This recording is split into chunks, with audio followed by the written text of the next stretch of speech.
Hi there, this is a new video about the false position method. So let's start with the function f of x. This time is going to be equal to 1 over 6 x to s squared minus 1 over 6 equal to 0.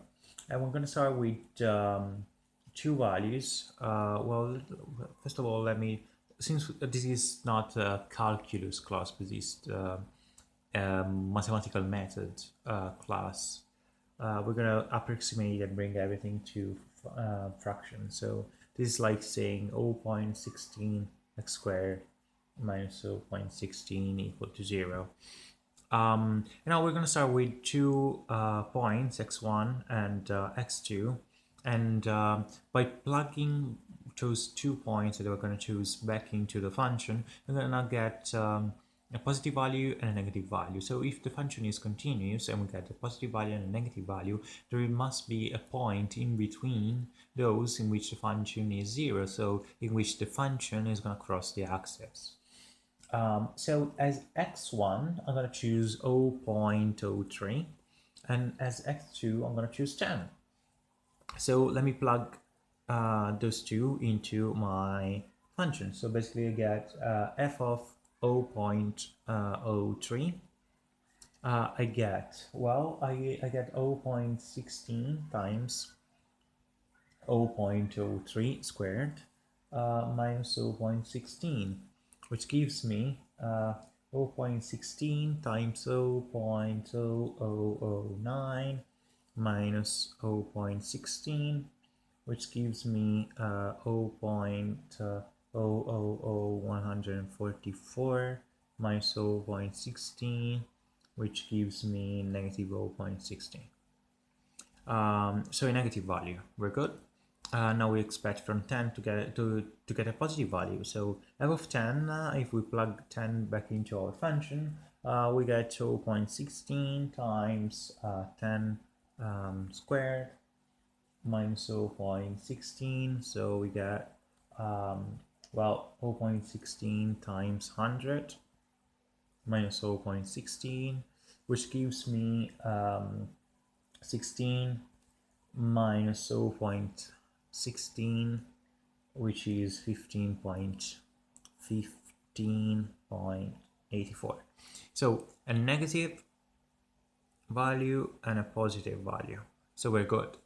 Now that I'm gonna draw a sketch of the graph, x and y, this is 0. So we basically have 0.03, like here, 0.03 as my starting point, and 10 as my ending point, so here. So at 0.03, we know that the function is negative and is negative 0.16, so like here, negative 0.16. Yeah, it's terribly out of scale, but it doesn't matter. And at 10, we know that it's positive and is 15.84. So 15.84.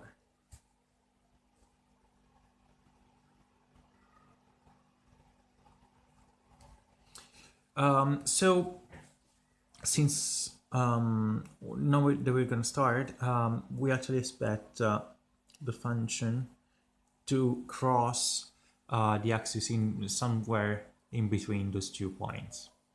All right, so I'm gonna write the formula once again, as I always do, for the false position method.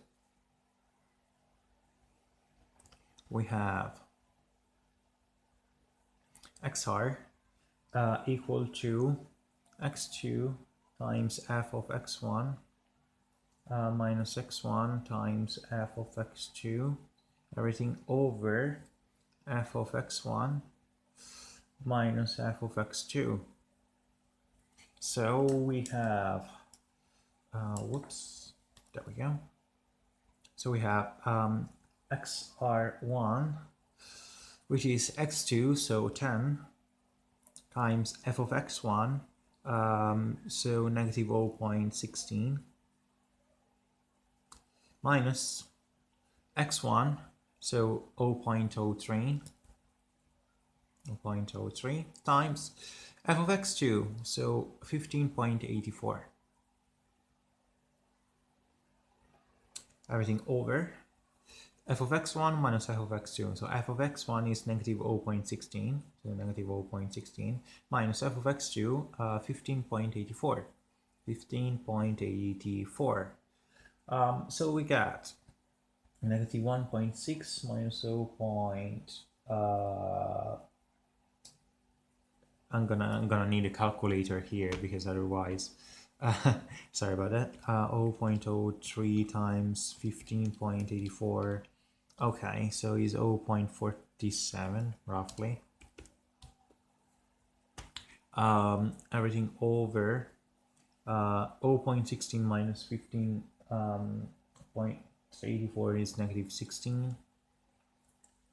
Which gives me negative 2.07 over negative 16, which is like saying 2.07 over 16, which gives me 0.13.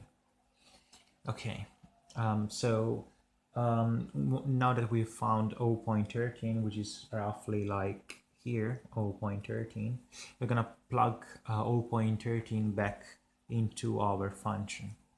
So if we do that, f of 0.13, we got 0.16 times 0.13 squared minus 0.16, which is 0.16 times 0.01 minus 0.16, which gives me 0.002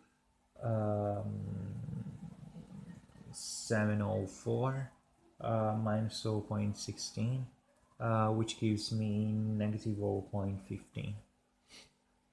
Okay, so the function is still negative,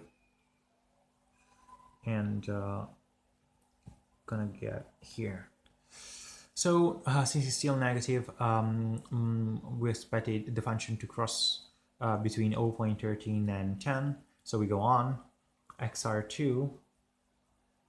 In this case, we're going 0.13 is going to be our x1, and 10 is still going to be our x2.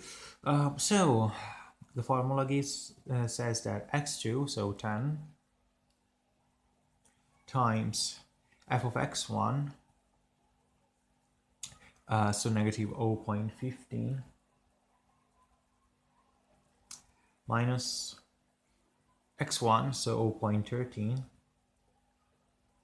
times f of x2, so 15.84. Everything over f of x1, so negative 0.15,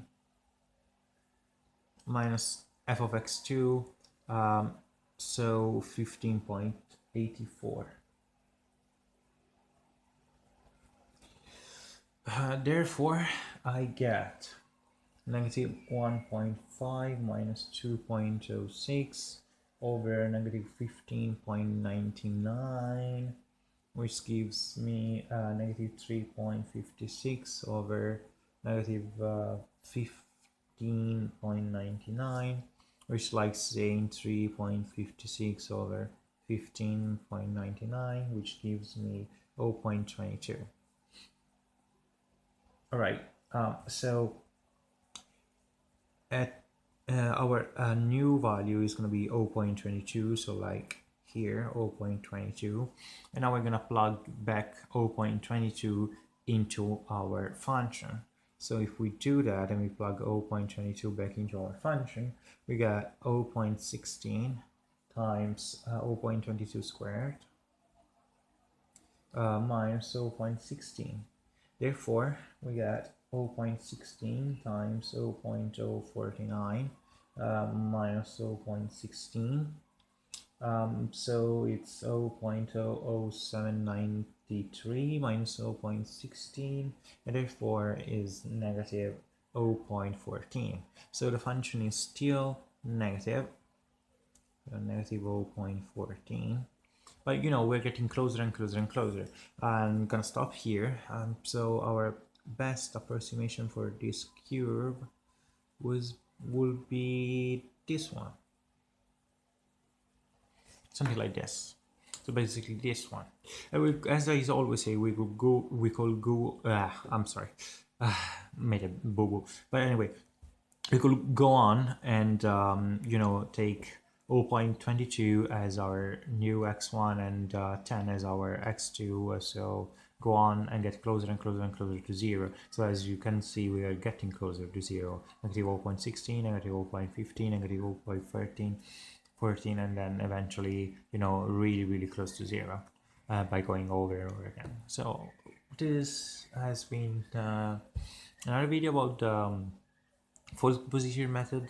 I'm gonna make a few more ones. Right, so stay tuned and bye for now.